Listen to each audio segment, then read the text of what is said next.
Bapak, Ibu, saudara-saudaraku sekalian, dalam pemberitaan firman Tuhan kemarin hari Minggu jam 11 dan jam 5 yang mengambil tema hidup dalam kawasan ilahi,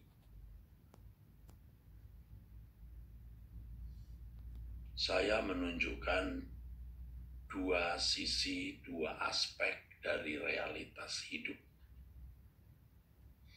Yang pertama, saudaraku, kita harus menerima realitas bahwa kita hidup di dunia yang sudah jatuh, dunia yang sudah rusak, dunia yang sudah terhukum atau terkutuk.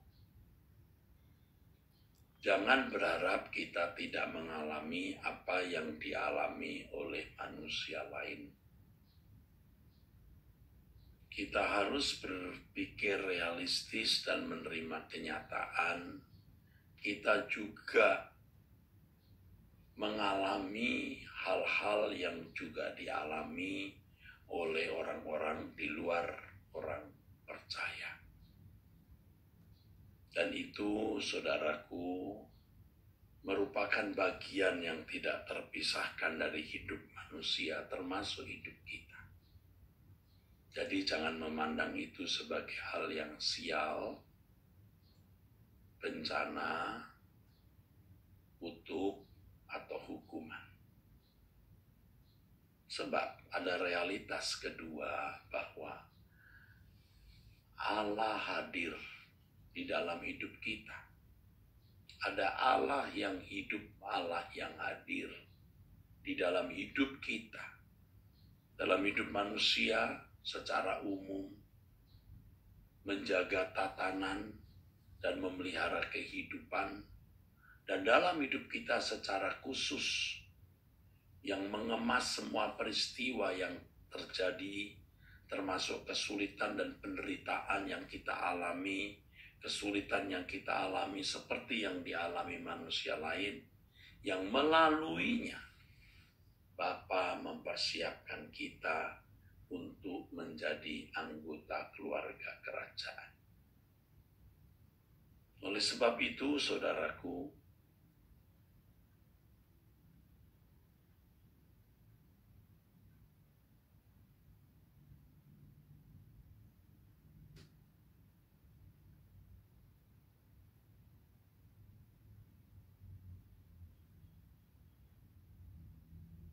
ayat 24, Henokh bergaul dengan Allah, kemudian Henokh diangkat. Allah mau bersama-sama dengan kekasih-kekasihnya sampai Henokh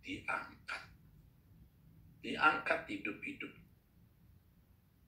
Nah, saudaraku sekalian, kita harus melihat peluang yang sangat mudah, berharga, luar biasa ini.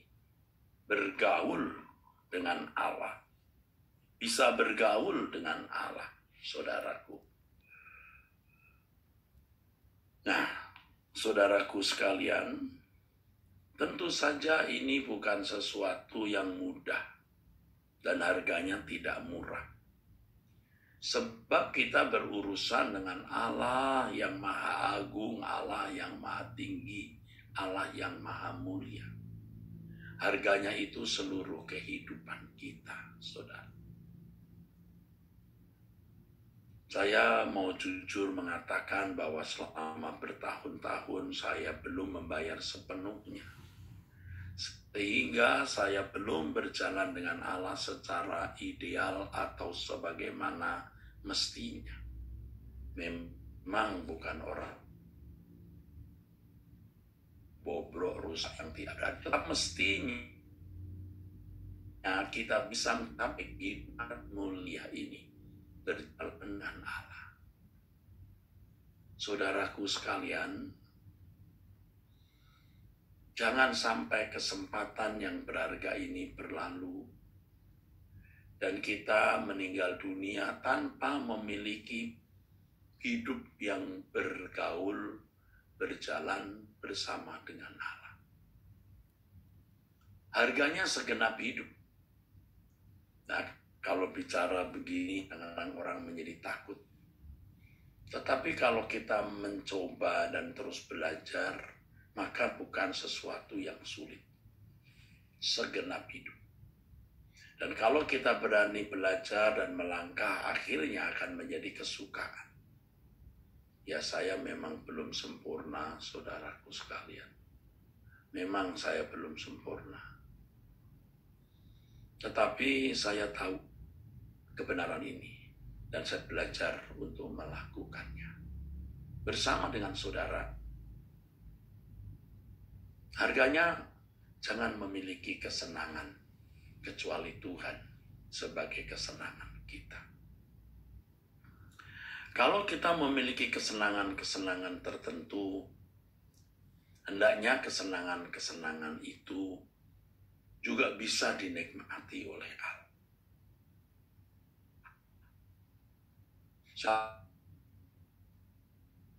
Udah betapa sulitnya ini, betapa sulitnya ini, saudaraku. Saya tahu betapa sulitnya. Tetapi orang muda mesti tahu dulu dan nanti belajar step by step. Anak-anak muda, orang-orang muda tidak bisa dituntut seperti yang bisa dilakukan atau dicapai oleh orang tua seperti saya. Nah, kalau Bapak Ibu, saudara-saudara sekalian yang sudah usia di atas 50 tahun, apalagi ya, itu harus sudah benar-benar memasuki finishing well. Ya, penggarapan terakhir. Makanya ya saudara, kita harus berani tidak memiliki kesenangan kecuali Tuhan. Lalu apakah kita hidup ini sama sekali tidak punya kesenangan? Kalau Tuhan menjadi kesenangan dan kebahagiaan kita, maka Tuhan tahu kita manusia memiliki kesenangan juga. Melihat anak-anak sehat, melihat orang-orang yang kita kasih sehat, kebutuhan terpenuhi, tidak mengalami kesulitan, jika itu tidak mendewasakan. Tuhan juga pasti tahu kita ini kan bukan monyet yang hanya senang dengan pisang. Kita senang dengan musik, kita senang dengan budaya, kita juga bahagia berkumpul dengan orang-orang yang kita kasihi, kita cintai. Nah, Tuhan akan pasti memenuhinya. Itu tidak usah kita minta, nanti dengan sendirinya, saudara. Tuhan tahu kita senang dengan laut, dengan gunung, dengan pemandangan indah, wisata misalnya. Tuhan juga akan memberikan kita kesempatan untuk itu. Atau hal lain. Tapi jangan dibidik dengan merasa bahwa itulah yang akan membahagiakan kita. Yang membahagiakan kita hanya Tuhan.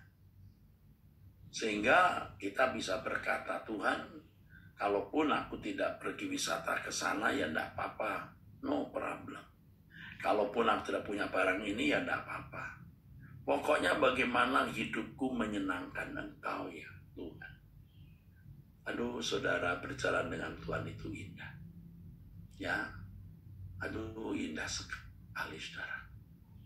Baru kita bisa merasakan bahwa dunia bukan rumah kita. Baru kita bisa memiliki kerinduan untuk pulang ke rumah Bapa. Baru kita bisa rela menyerahkan semua milik kita kalau Tuhan kehendaki untuk pekerjaannya. Ya, tentu tidak ceroboh ya. Bukan berarti lalu kita berikan uang kita sebanyak-banyaknya untuk gereja atau pendeta, bukan, atau belum tentu demikian. Tapi kita akan dipimpin Tuhan untuk apa yang harus kita lakukan. Supaya sebelum kita meninggal dunia, kita memenuhi apa yang Tuhan Yesus lakukan dan menjadi prinsipnya. Makananku melakukan kehendak Bapa dan menyelesaikan pekerjaannya. Ya, saya kira itu pesan yang saya bisa sampaikan.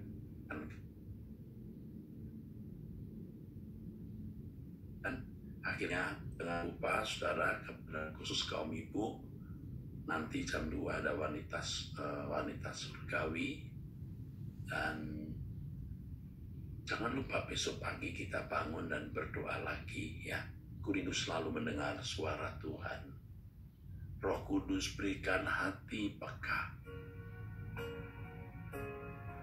Ku rindu selalu mendengar suaramu Tuhan. Roh Kudus berikan hati peka, agar ku pahami kehendak-Mu dan turuti rencana-Mu. Ku rindu selalu mendengar suara-Mu Tuhan. Roh Kudus berikan hati peka,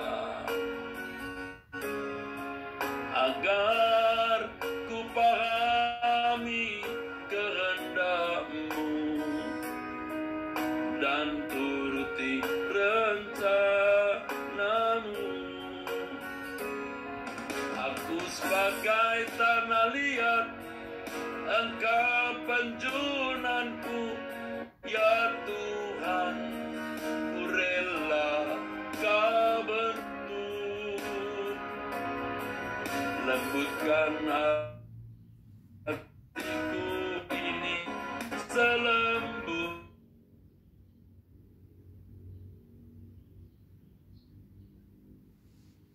Tuhan. Aku benar, ku berjalan di jalan-Mu. Kami sudah berdoa bersama dan mendengar kebenaran. Bapa, kami serahkan perjalanan hidup kami hari ini di dalam tangan-Mu. Dalam nama Tuhan Yesus Kristus kami bersyukur, kami berdoa kepada-Mu Bapa Allah Israel. Dalam nama Tuhan Yesus Kristus. Amin. Sampai jumpa saudara sekalian, Tuhan memberkati.